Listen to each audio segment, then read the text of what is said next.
Hey guys, welcome to Donica and Shelby Read. I'm Donica. I'm Shelby.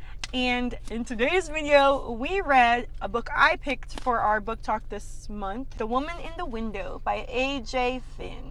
So we are in the car right now because we are practicing social distancing as best as we can. We are also eating Whataburger. I'm from Texas, so I call it Whataburger, but it is Whataburger. We're eating the breakfast right. Don't even say Whataburger. It's just weird. Whataburger.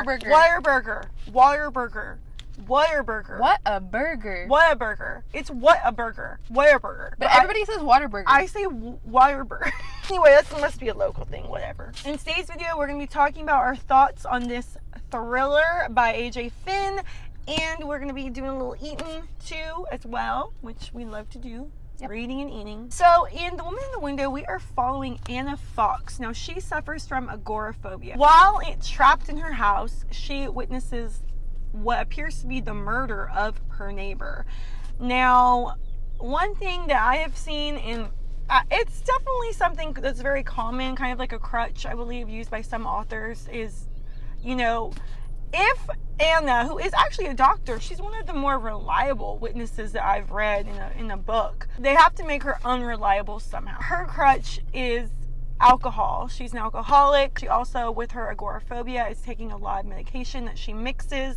And not only can her medication cause her to hallucinate, with the alcohol, it's kind of like, it just heightens all of the bad symptoms for her medication. We basically have a woman who's just trying to figure out, did this happen? Is this real? And can I find someone to help me? There's that. Now on to all the spoils of our book, all the spoils we got.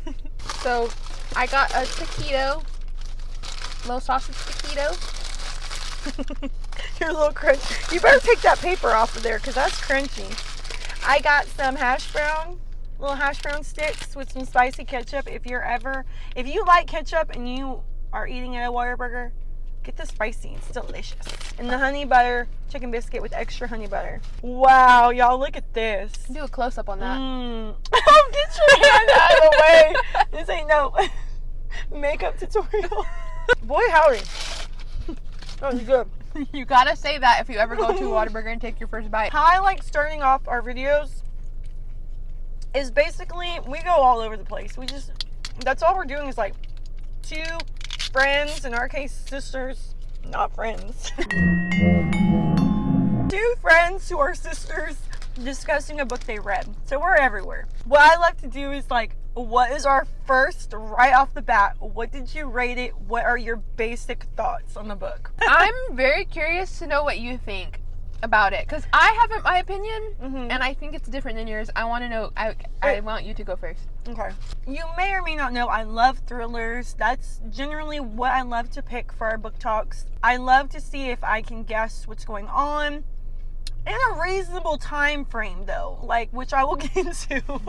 I like to be open, and when I went through a really bad bout of anxiety. It was like when I officially was diagnosed with anxiety, I learned what it was, and that can open so many doors for you when you have some sort of mental disorder and you don't know what's going on, to put a name to it. And what I learned from this book, which I'm getting off track. I mean, that could just be my motto. I'm getting off track? Yes. Basically, the agoraphobia really drew me to this book because when I was really severely anxious, I became a little agoraphobic to where when I was leaving my house, it would just, you do feel like this impending presence and doom around you when you leave your house. So I was like, let me see if I can relate to her. I do think he really wrote that well for probably, I don't think he has agoraphobia. I do think he wrote the panic well. He has a panic disorder, I think. Does he? And depression. The PS, insights, interviews, and more. I mean, let me tell you, by the end of the book, I was right over it. You didn't want to know insights? I didn't want to know insights. I didn't want to know more. Was there a character building period when you were buried deep in research? And he said, on my birthday in 2015, 6 weeks before I began writing this book, I was diagnosed with bipolar disorder. Oh my gosh. Happy birthday to me. For many people, this would have signaled the beginning of an arduous journey. For me, it marked the end of one. By that point, I had struggled for more than 15 years with severe depression, which had infested and infected all aspects of my life. Heated medication, meditation, talk therapy, hypnotherapy, electroconvulsive therapy. Oh, man. And I can attest that when you're in the throes of your whatever you're going through, you'll do anything to just get out of it. However, that being said, I did only give this 2 stars. When I give something 2 stars, that means I would not recommend the book, but it wasn't something that I would just have wished I never would have read. I'm glad I read it, especially because it is such a because another reason is we wanted to watch the movie. We are going to watch the movie, which I hope it still comes out. I don't know if it will in theaters or whatever, but it has Amy Adams. Amy Adams, I will watch anything with her. What is that Gillian Flynn book? Sharp Objects? Yeah, I think she did Sharp Objects on HBO, which I did watch, and she's amazing. She was also an alcoholic in that one. This book just, to me, and I told Shelby, I'm so excited to see what she gave it, because I feel like I'm the perspective of someone who reads thrillers all the time. I kind of know what to look for. This one just felt really flat for me, but Shelby doesn't. So I'm like, well, what is she gonna think? Now, so I'm just gonna say, basically, we'll get into why and whatever, but 2 stars. I was not impressed. I would not read this again. What's the thriller you've read that you were like, this well, is awesome? The Silent Patient this year. I mean, you can't. Our very first book talk? Oh, gosh. I did not see that coming. I will never. When will I get that back? I feel like Gone Girl, The Silent Patient books are just absolutely through me. I would give this a 4.5. I thought I have only ever read The Silent Patient as a thriller. As a thriller. So I was taken for a wild ride. This made me want to read a lot more thriller. Silent Patient was, the way it was paced was very interesting because it was like pauses where you'd learn things. And I love the pacing of this book because it seemed so quick for me. Everything seemed so fast. Well, you know, it only went over a period of a month from start to finish. It was like October to November. Yeah. So I liked that. That was cool. There were some quotes in there that I loved. AJ Finn's writing style, I love. I will say, I guess just kind of touching, every way that the book turned out, I did theorize at some point. Like, and that's Shelby, who doesn't. I was very surprised. Every time I theorized something and it came true, I was like, I wonder how fast Donica got this. That is very problematic. When you can figure it out, that's why I'm like, you are very problematic to me, book. Like, Shelby should not, because you didn't even. Okay, I'm not going to spoil Woven in Moonlight, but if you want to go see that book talk, it's a spoiler in there. She did not figure out one part that was literally so obvious to me. I will say, books have to really throw something at me for me to get it, because I don't get anything. Even at the end of Where the Crawdads Sing, they told us the ending and I still didn't get it. I mean, this is scrummy. This is dummy. All mad from the book. This part made me cackle. This part made me yodel. This made me into Mason Ramsey. Okay. It's not going to be as funny, but you know, as you said, his writing is it's very beautiful. I will give him that. His writing did not bore me. I mean, it was written beautifully. Okay. So she's just like literally in the depth of her sorrow. She lives a very sad life in her home. And she's just like talking about, I don't know what's going on right now, but she's like, the woman is panicking. Ethan is frightened. Jane is, well, I don't know about Jane, but it's more than I knew before. I feel as though I've captured a pawn. I'm the thinking machine. I drink deeper still. I'm the drinking machine. It's like a Nicki Minaj verse. I'm the drinking machine.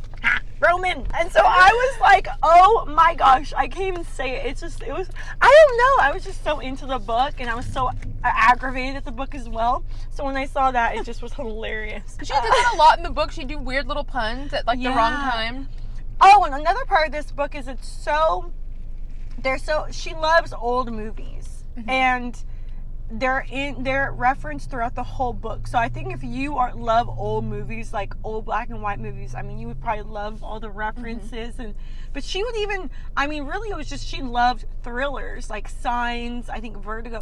There were some movies like from the 90s to early 2000s in there too. It made me want to watch all of them. I know. She had good taste. AJ Finn did an awesome job. Like, there's this one scene where she wakes up after, like, she, like took too many pills and she drank too much. Like, the whole book she does that. And, like, she hears the TV on. I heard the voices in my head, like, you could hear the TV on. It's that feeling when you wake up at 3 a.m. and George Lopez is on. I love the way the movies were incorporated, how the lines would, like, kind of sometimes line up. Yeah, that was awesome. Don't get me wrong. Even the story is unique. An agoraphobic woman who sees something but can't do anything. That is so unique. What you have to know about her is that she lives a boring life. She really is trapped in her house doing nothing all day. So it's very mundane. She's just talking about her day, and it's just like a little tiny paragraph. And she was just like, a peach was mixed in with my Granny Smith's this morning. I wonder how that happened. So, like, things she thinks about that are just so mundane and, like, who cares? But they're very important to her. I guess what you have to know is that her life is boring, because I kept asking myself, she met Jane one time. Why do I care about this Jane? Why do I care if you find out who murdered her? Because you met her one time. I understand that you don't have many friends, and you, like, befriended her and she was important to you and you're obsessing on it, but, like, I just didn't feel a connection to Jane to where I even cared if they ever figured out what happened to her. But I did understand, like, why she did. I personally didn't care. Okay, so page 47. This book is 427 pages long. Page 47. Let's all turn to our books. Chapter. I was not even trying to figure anything out at this point, but I was reading and it just literally hit me. They're dead. So on page 47, that is when I figured out they were dead. It never, and I looked back, I think she'd only talked to Ed and Livy one other time, and she never says, I called Ed, or Ed, the phone rang and I picked up. It's always just like, and then it must have been this, because she said, and then once more I talked to Ed. What made it so tough to read is for the rest of the book I knew they were dead.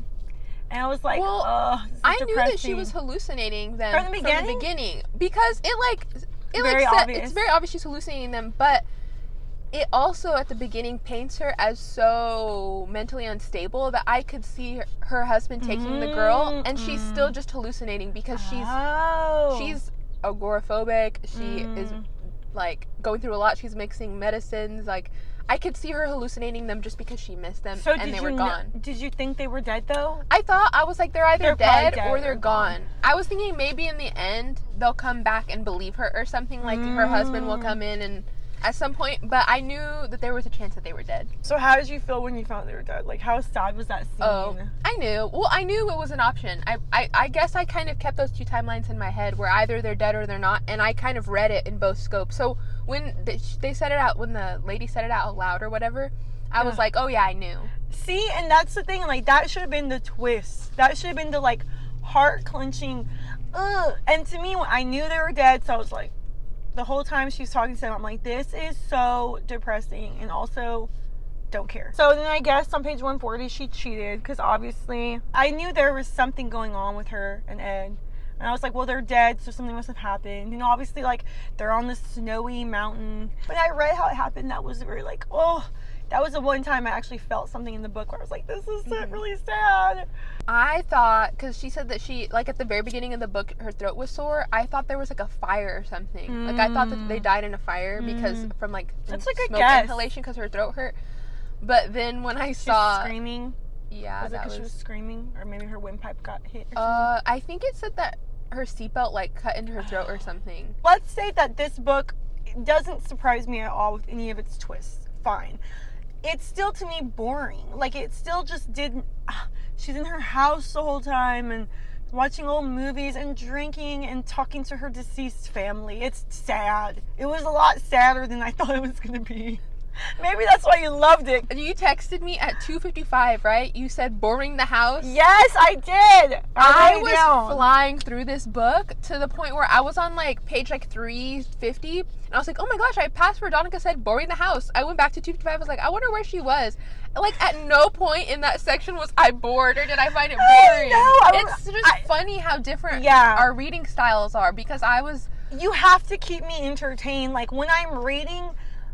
And no, the author doesn't have to do anything. But if I'm picking up a book expecting it to be one way and it's not, or it's just too easy. This was a bestseller. So, like me, I don't read thrillers. I typically kind of love the mainstream contemporary, like, I like what the mainstream is reading that's, like, sad and fiction. And you always pick the best ones. And this was mainstream. It, like, popped onto my radar. I remember when I suggested it and you were like, yeah, I already said we were going to read that. So I think a lot of those people who love it might be people who never read thrillers. Maybe. And they're so used to just kind of reading the mainstream that they're like, this is so different. You who always reads thrillers, I could see how you are used to really good thrillers, and this was just... My other thought was, no, I know why. I know what the point of David was. Because he needed you to have somebody else to blame. But what was the point of David? He literally leaves at the end and is just like, my bad. They have sex. What was the point? In her daughter's bed. No less. Yeah, this is David. Oh no, honey. I don't like that. I thought he had black hair. Me too. I liked David because through the book, I think there were some times I just can't articulate a thought about why I liked his character. I liked having him there. Because you don't have one. It also served as, like, during certain parts, I wondered if David was real. You know that Little wondered if David was real. I think when he burst... And then I think David was a good connection to the outside world. Like, he was someone who was continually leaving the house, going in and out. I guess I've read so many books this year and where the wife is insane and she puts her family in detriment somehow. Either she kills someone, she's so crazy they have to leave. Like, I've read so many books and it's just, I guess it hurts me to see these strong women and you can see that they're hurting and like the whole world abandons them and they don't have any control. I feel like she's a psychologist, like she could help other people around her when she couldn't help herself. Yes. In other books, not always. Sometimes the mom being crazy is just that she's like very high strong. A dynamic I don't like when guy friends think that one of them has a crazy girlfriend because she's high strung. Just because like a woman is more passionate about her emotions. I don't like when that annoys a guy. You don't like sexism. Yeah. I don't like seeing that in books where like the whole time the woman's getting beaten down and then at the very end it's like redeeming. It's just sad for me. So this time to see her, yes, the entire time everybody does not believe her, but she's so sure of herself. She doesn't ever seem like she's in a corner until like the end.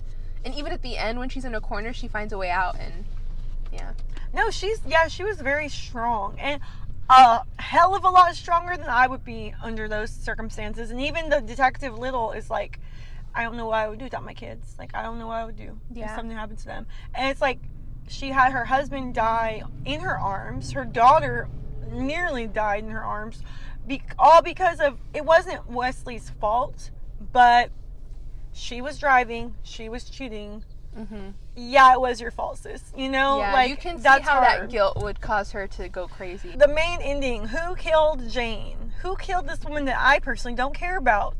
Oh, it was Ethan! I will say the ending wrapped up pretty well. You know, Ethan died, thank goodness, because you don't have to worry about him coming back. He was literally a psychopath. Yeah.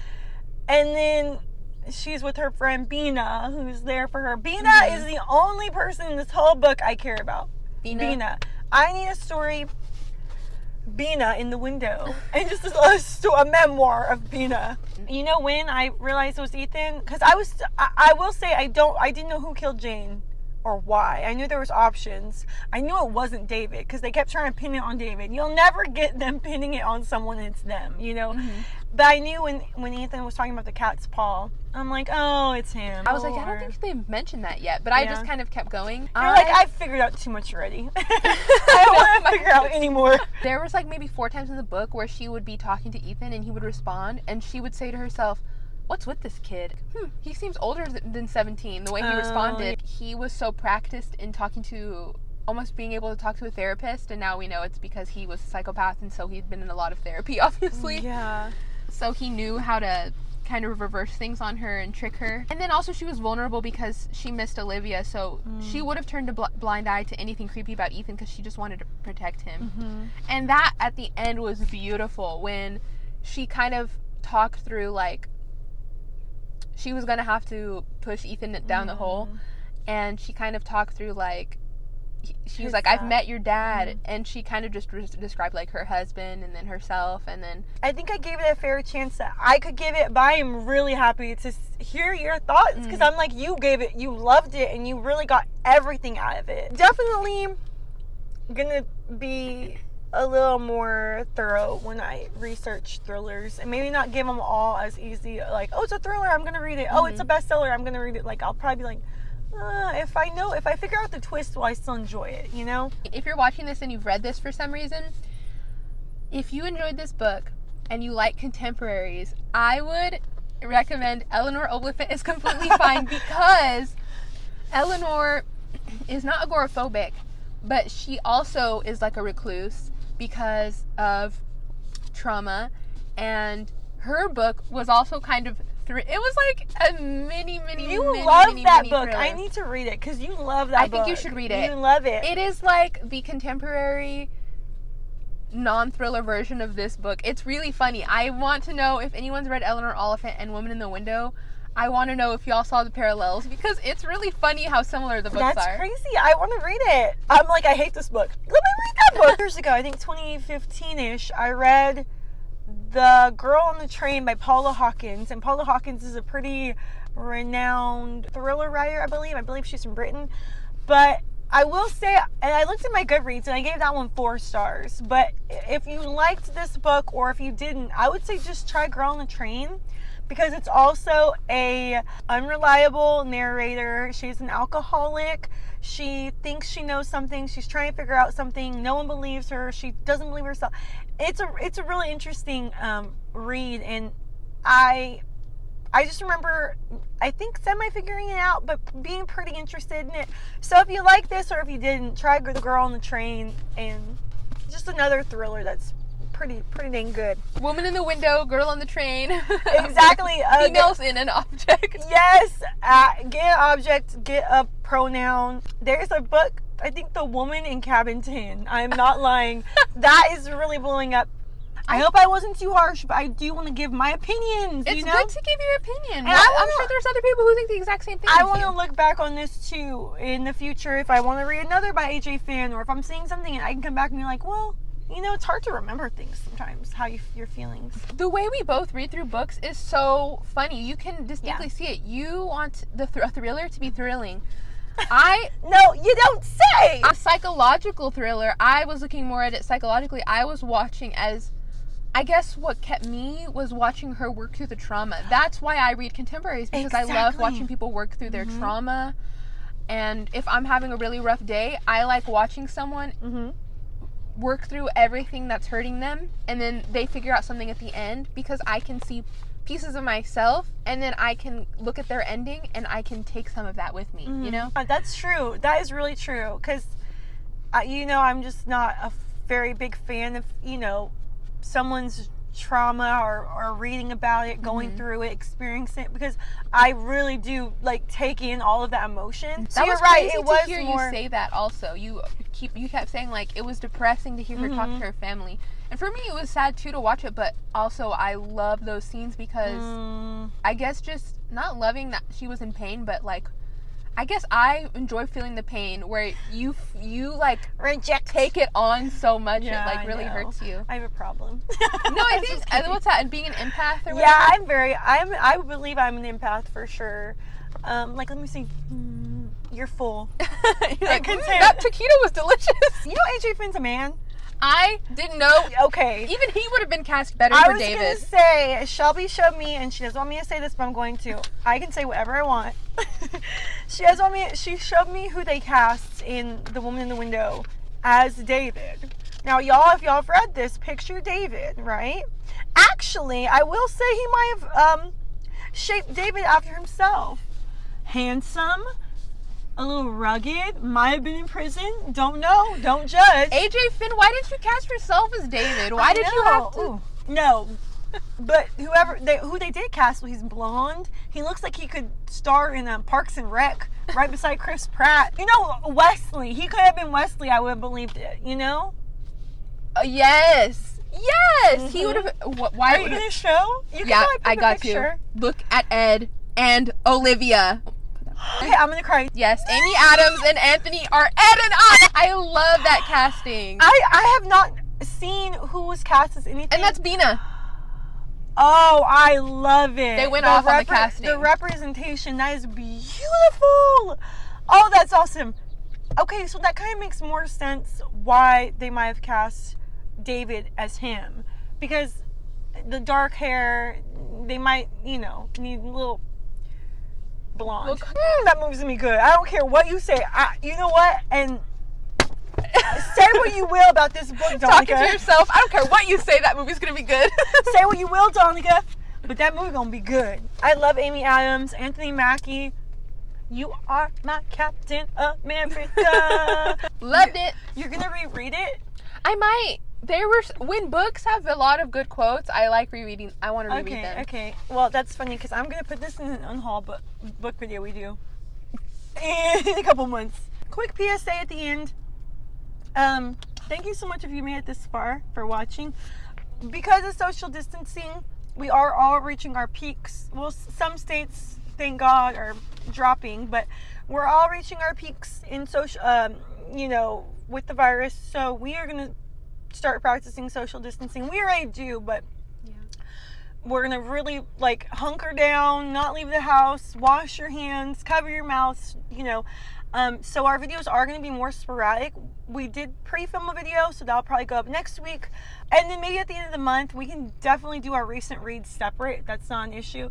So until this all blows over, we're going to be a little sporadic, and hopefully we can get back into our book talks and have fun. Everyone, thank y'all so much for watching.